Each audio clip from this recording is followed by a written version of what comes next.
کیسے زندگی، آؤ علماء سے پوچھ لیں، آئے جو مشکل پیش کوئی، آؤ علماء سے پوچھ لیں۔ الحمدللہ رب العالمین والصلاة والسلام علی سید المرسلین، اما بعد فاعوذ باللہ من الشیطان الرجیم، بسم اللہ الرحمن الرحیم۔ الصلاة والسلام علیک یا رسول اللہ، الصلاة والسلام علیک یا حبیب اللہ، الصلاة والسلام علیک یا نبی اللہ، وعلی آلک واصحابک یا نور اللہ۔ پیارے اور محترم اسلامی بھائیوں، دارالافتاء اہل سنت سلسلے میں مرحبا کہتے ہیں، درود پاک کی فضیلت سنتے ہیں۔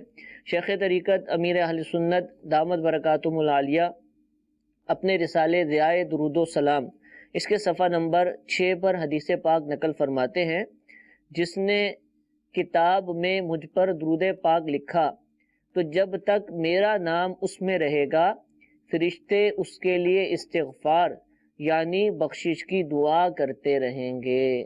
صلو علی الحبیب صلی اللہ تعالی علی محمد صلی اللہ تعالی علیہ وآلہ وسلم۔ پہلی کال سلسلے میں شامل کرتے ہیں۔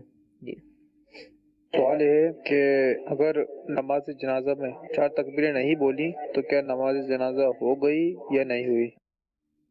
جی حضور، تکبیریں نہیں بولی، پیچھے صرف درود پاک پڑھا وغیرہ، تو کیا ہوگا؟ الحمدللہ رب العالمین والصلاة والسلام علی سید الانبیاء والمرسلین۔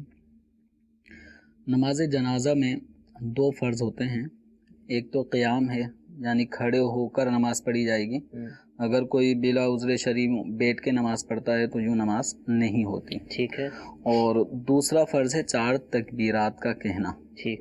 اب جیسے ان کا سوال ہے کہ اگر کسی نے 4 تکبیرات نہیں کہیں تو اگر کسی نے 3 تکبیر کہی ہیں، 2 کہی ہیں تو اس کی نماز نہیں ہوئی۔ اب رہا یہ معاملہ کہ نماز جنازہ ہی نہیں ہوئی، تو یہ اگر امام کے پیچھے ہیں اور امام صاحب نے 4 تکبیرات کہی ہیں تو جنازے کا جو فرض تھا نماز جنازہ کا وہ تو ادا ہو گیا، ٹھیک ہے۔ خاص اس مقتدی کی جس نے 4 تکبیرات نہیں کہی تھی تو اس کی نماز ختم ہو گئی، یعنی اگر اس کو ایک فرض جو اس کو ادا کرنا تھا اس نے ادا نہیں کیا اور ایسے اس نے سلام پھیر کر وہ فارغ ہو گیا تو اس کی طرف سے ادا کی گئی جو نماز جنازہ ہے وہ ادا نہیں ہوگی۔ ٹھیک ہے۔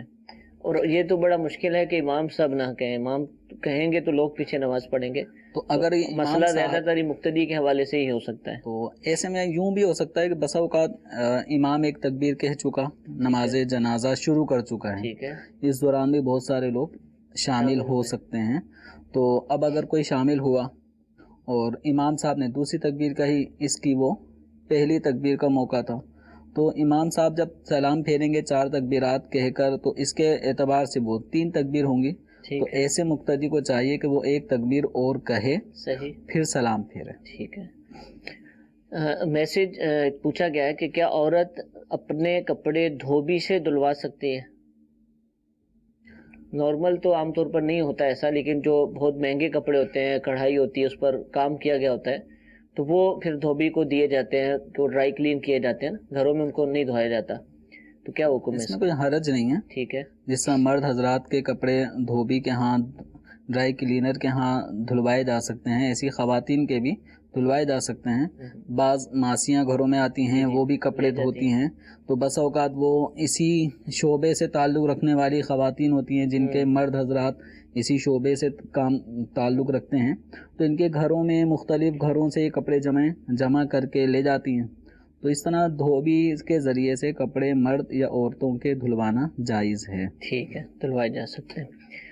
دوسرا سوال یہ پوچھا گیا کہ نماز کے بعد دعا نہ مانگنا کیسا ہے؟ اگر نہ مانگی تو کیا نماز میں فرق آئے گا؟ دعا نماز کے بعد کرنا یہ سنت مبارکہ ہے، نبی کریم صلی اللہ تعالی علیہ وآلہ وسلم کا بھی یہ معمول رہا ہے کہ آپ پنجگانہ نماز ادا کرنے کے بعد پھر دعا کیا کرتے تھے، تو ہمیں بھی اس سنت کو چھوڑنا نہیں چاہیے۔ بعض لوگ امام کے سلام پھرتے ہی فوراً نکل جاتے ہیں، اب ایک تو یہ سنت سے محرومی، پھر دوسری یہ ہے کہ بسا اوقات مسبوق افراد جن کی کچھ رکعتیں نکل جاتی ہیں وہ اپنی رکعت پوری کر رہے ہوتے ہیں اور یہ جلد بازی میں ان کے سامنے سے بھی گزر جاتے ہیں. بسا اوقات توجہ نہیں ہوئی تو چلیں پتہ نہیں چلا کہ کوئی نمازی تھا اس کے سامنے سے گزر گئے, گناہ نہ ہوا, لیکن بسا اوقات قصداً وہ گزر رہے ہوتے ہیں.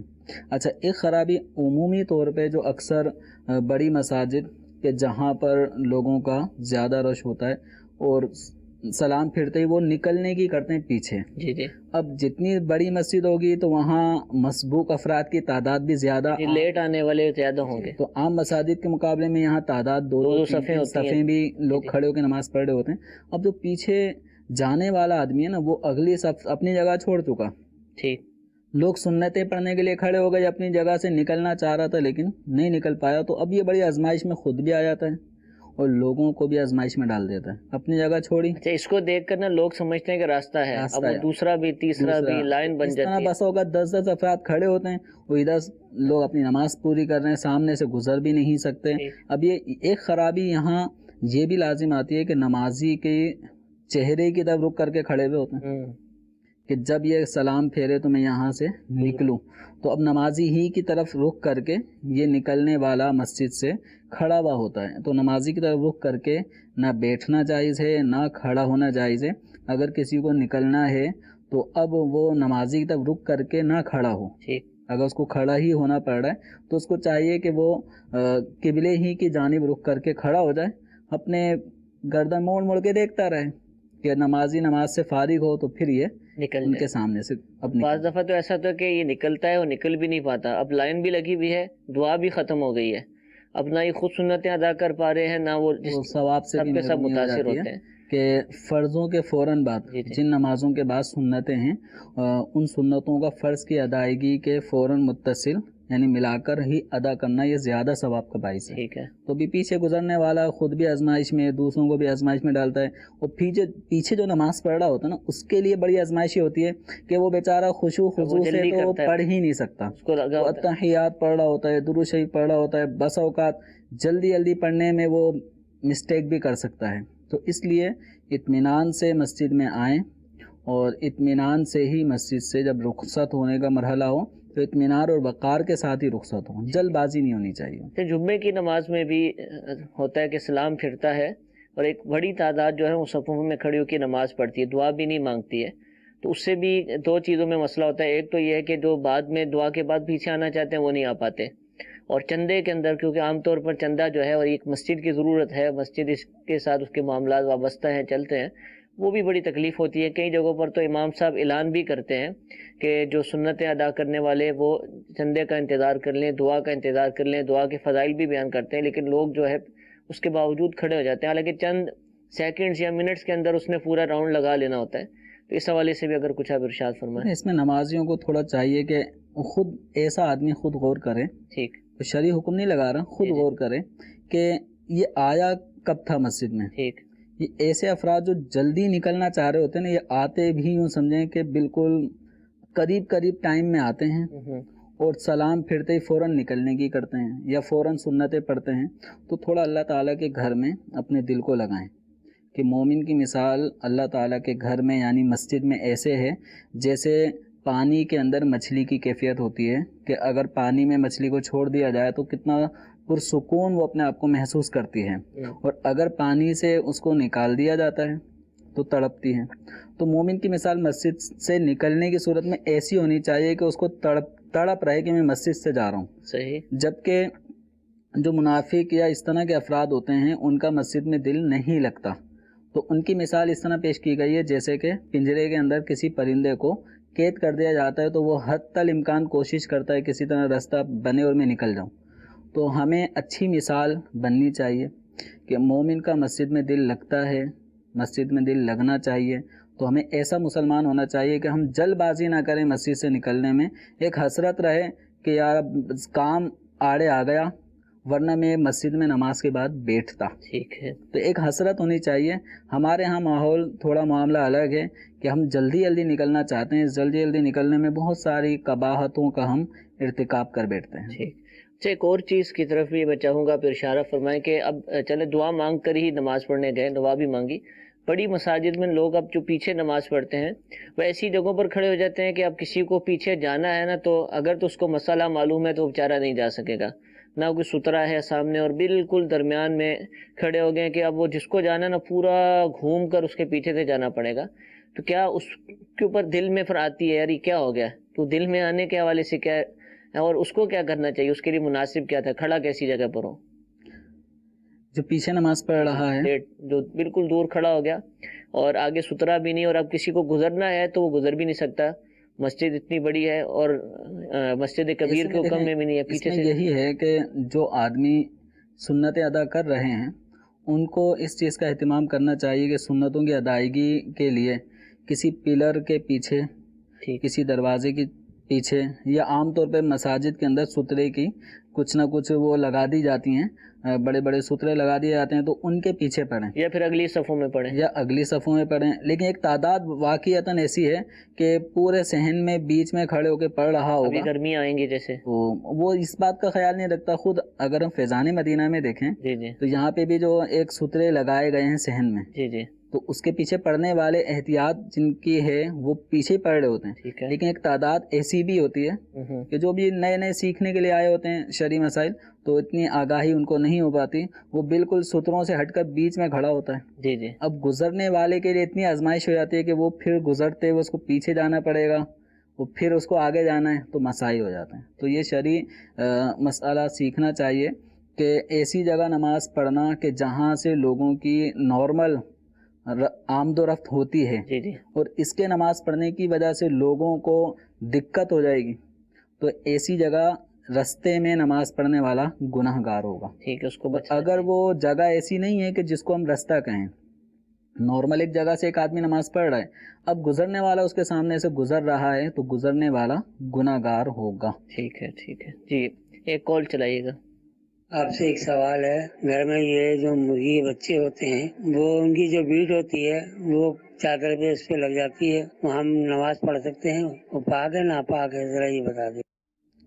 جی، مرغی کے بچے جو پالے جاتے ہیں، مرغی جو حلال پرندوں میں سے ہے جس کا گوشت کھایا جا سکتا ہے، تو اس کے جو بچے چوزے جس کو کہا جاتا ہے، تو چوزوں کی بیٹ بھی مرغی کی بیٹ کی طرح ناپاک ہوتی ہے. اس میں اصول شرعی قاعدہ ضابطہ یہ ہے کہ وہ حلال پرندے جو اونچا اڑتے ہیں، جیسے کبوتر ہے، طوطا ہے، مینا ہے، اس طرح کی اور دیگر جو پرندے ہیں جو اونچا ہوا میں اڑ رہے ہوتے ہیں، تو ان کی بیٹ پاک ہے. ٹھیک ہے، یعنی اگر کبوتر کی بیٹ کپڑوں پہ لگ گئی تو کپڑا ناپاک نہیں ہوگا. یہ الگ بات ہے کہ بدنما ہوگا تو اس کو صاف کر لینا چاہیے، لیکن یہ ناپاک نہیں ہے. لیکن جو مرغی ہے یا بطخ ہے، یہ پرندے ہیں لیکن یہ اونچے اڑتے نہیں ہیں. ہاں، کبھی ادھر سے اڑ کے دیوار پہ چلے گئے تو اس کو اڑنا نہیں کہا جائے گا. تو مرغی، بطخ، ان کی بیٹ ناپاک ہوتی ہے. صحیح. تو چوزا ہے یا بطخ کا بچہ ہے تو اس کی جو بیٹ کپڑوں پہ لگے گی تو کپڑا ناپاک ہو جائے گا. اب یہ دیکھا جائے گا کہ وہ ناپاکی ہے کتنی. تو اگر وہ درہم کے برابر ہے تو نماز پڑھنا ایسے کپڑے میں ناجائز ہے، اور درہم سے کم مقدار میں ہے تو نماز ہو جائے گی. ٹھیک ہے. اب جن لوگوں نے جانور پرندے وغیرہ پالے ہوئے ہیں ان کو چاہیے کہ خاص طور پر یہ لوگ جب بھی نماز پڑھنے لگے تو مکمل اپنے کپڑوں کو چیک کر لیں کہ عام طور پر لگنے ممکن ہوتا ہے. ایسی شاپ ہوتی ہیں جہاں پہ مختلف قسم کے پرندے گھروں میں لوگوں نے پالے ہوتے ہیں شوق کو. اس میں یہ احتیاط کرنی چاہیے کہ ان پرندوں کی جو بیٹ ہے وہ بھی ناپاک ہوتی ہے. اب بہت سارے لوگ اپنے چھوٹے پرندوں کا ہاتھ میں لیے ہوئے ہوتے ہیں، چوزا جیسے ہو گیا، تو اب یہ ہاتھ وہ خراب کر دیتا ہے. ٹھیک ہے، اس کے پاؤں پر لگی ہوئی ہے پہلے سے. ایسی صورت میں احتیاط کرنا ضروری ہے. ٹھیک ہے. جب پاک بیٹ لگی ہو تو کیا آپ بھی کپڑے صاف کریں گے یا پڑھ لیں ایسے نماز؟ کبوتر کی بیٹ جیسے پاک ہے تو اب چونکہ دیکھیں ایک نشان تو آ گیا. ٹھیک ہے. اب اس نشان والے کپڑے کو میں کسی تقریب میں پہن کے تو نہیں جاؤں گا. صحیح. تو یہ عجیب سا لگے گا.